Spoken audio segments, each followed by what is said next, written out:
Pessoal, nessa parte da matéria, nós vamos estudar as características do tecido nervoso, que é o tecido que constitui as estruturas do sistema nervoso, incluindo o encéfalo, a medula espinhal, os nervos e os gânglios, que são as estruturas que nós vamos dar ênfase nessa parte da matéria, e também constitui os plexos entéricos e receptores sensoriais.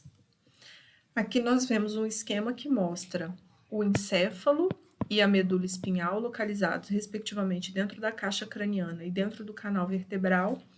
E do lado de cada figura estão indicados os elementos do sistema nervoso periférico, incluindo nervos cranianos e espinhais, os gânglios e os elementos de plexos entéricos e também os receptores sensoriais.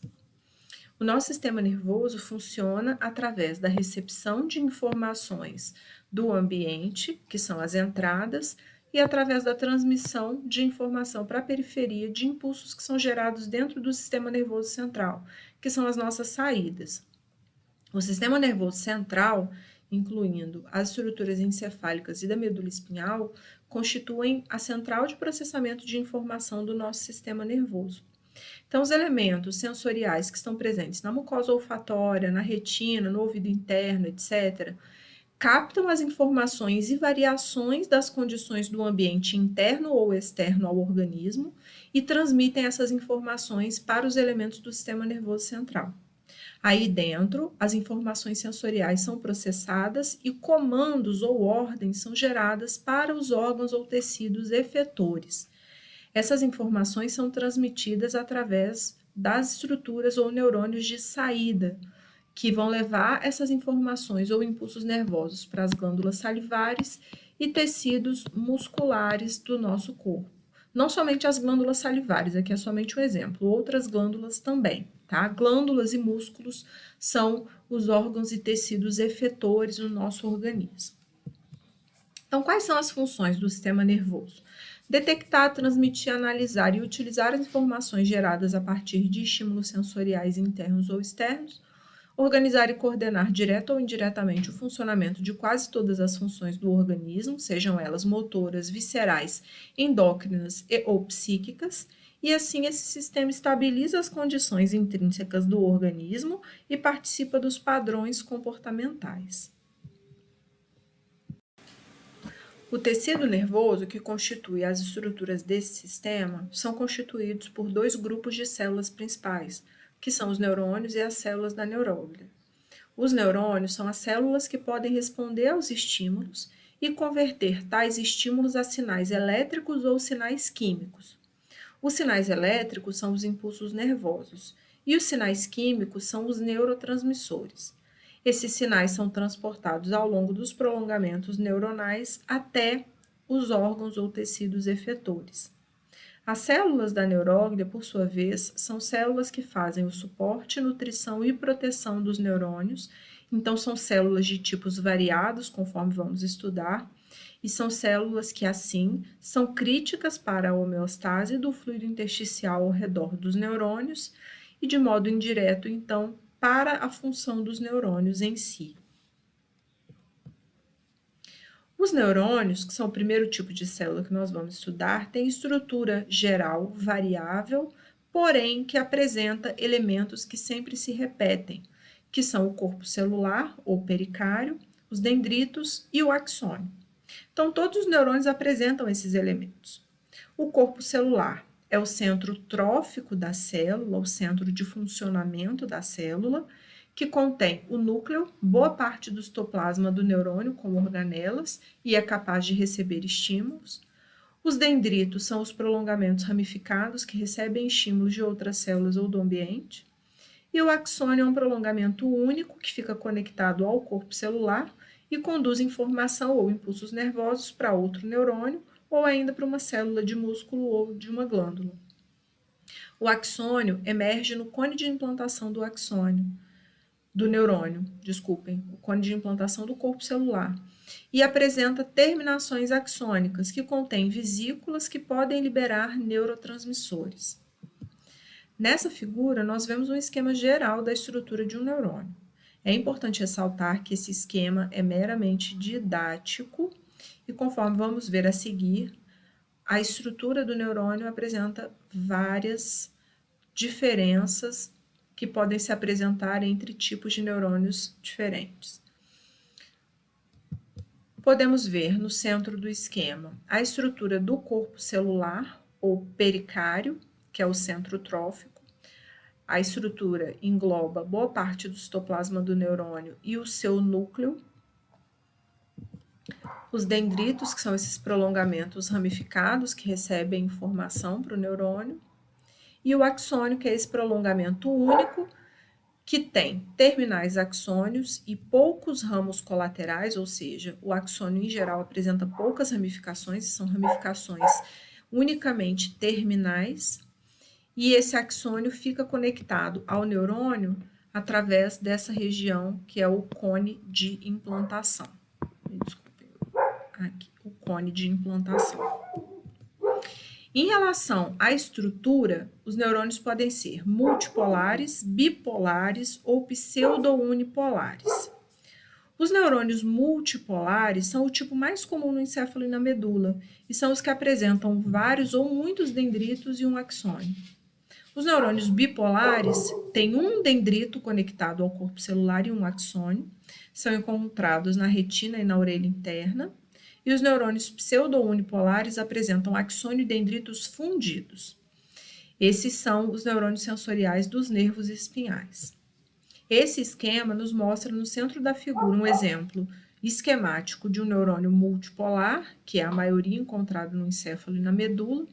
Do lado esquerdo, vemos um esquema de um neurônio bipolar, como os que são encontrados nos gânglios cocleares e vestibular, na retina, na mucosa olfatória. Então, aqui nós vemos um dendrito único conectado ao corpo celular, apesar desse dendrito poder ser ramificado, e um axônio. É importante ressaltar que os neurônios sempre têm somente um axônio, que vai variar é a disposição e quantidade de dendritos. E no neurônio pseudo-unipolar, representado do lado direito da figura, o que nós vemos é uma estrutura de dendrito e axônio que se encontram fundidas, sendo que essa estrutura fundida, ela tanto traz informação para o corpo celular, quanto leva informação para fora do corpo celular.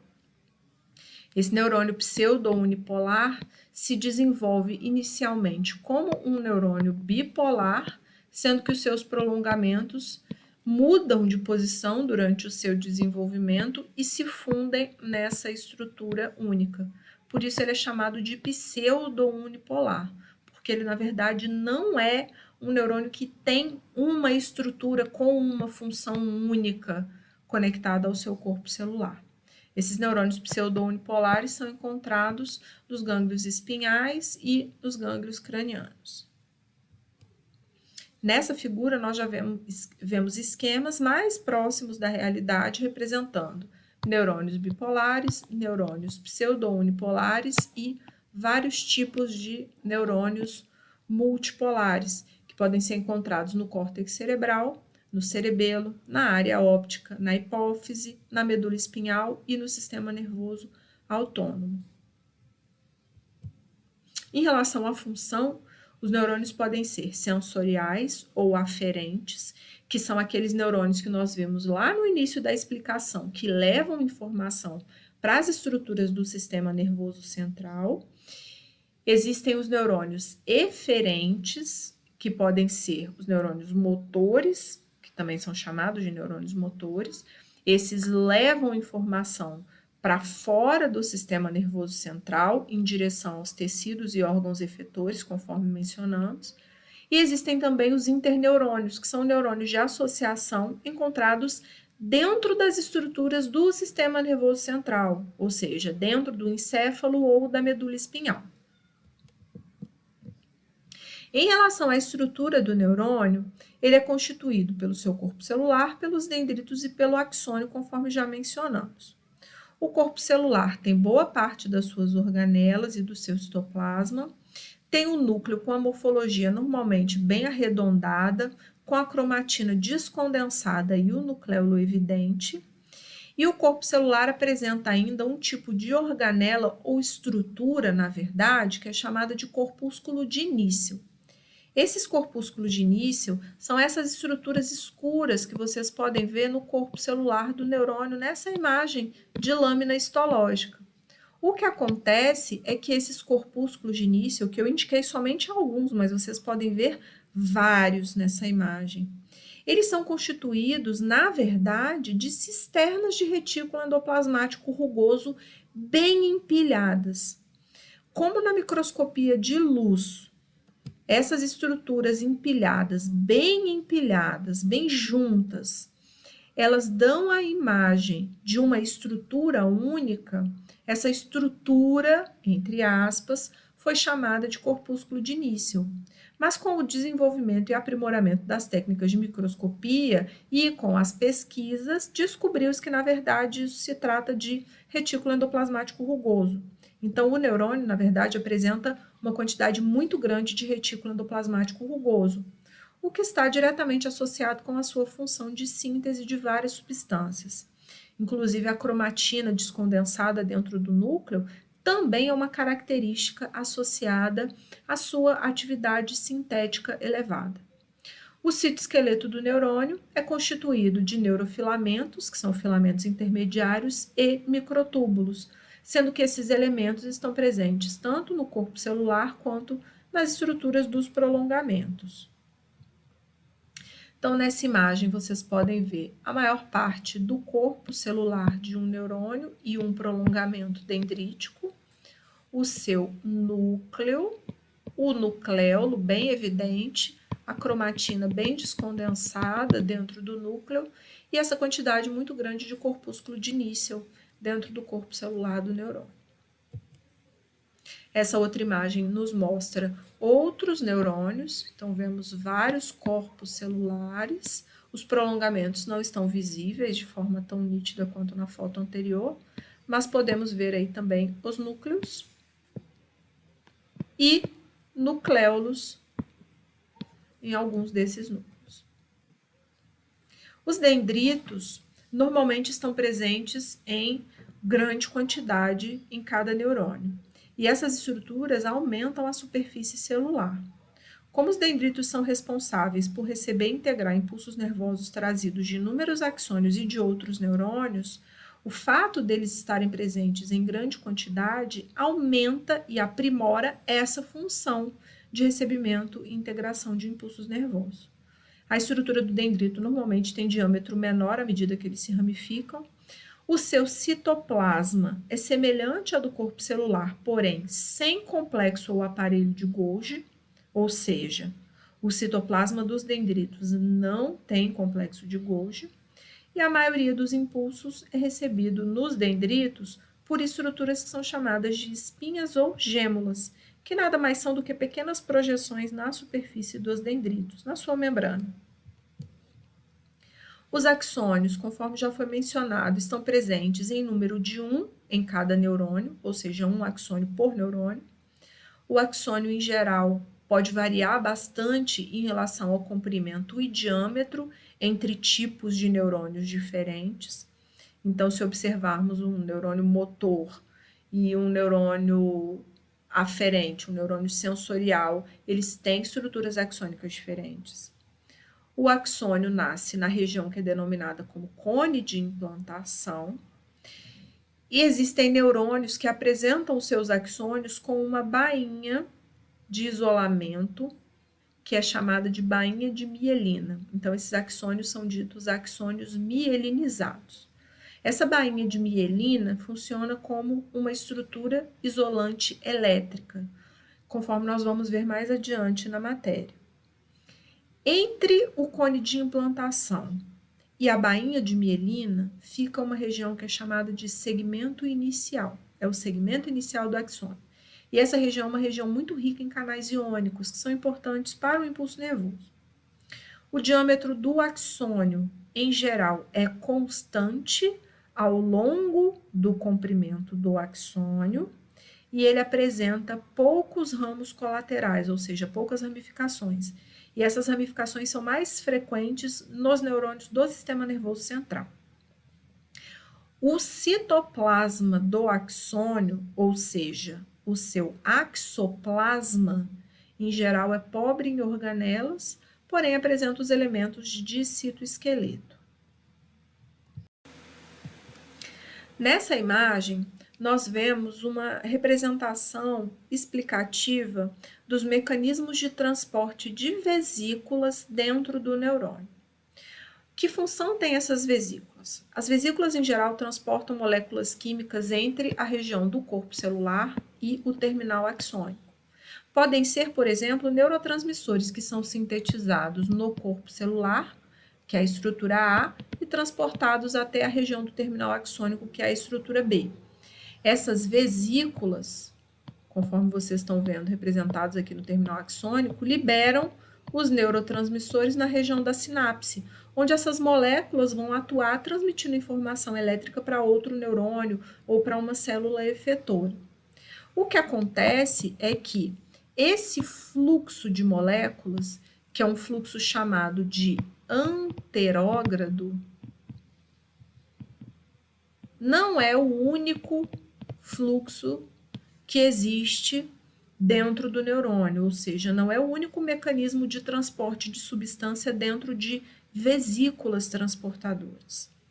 Também existe um fluxo oposto, que é chamado de fluxo retrógrado, ou seja, é o fluxo que leva moléculas transportadas a partir do terminal axônico para o corpo celular.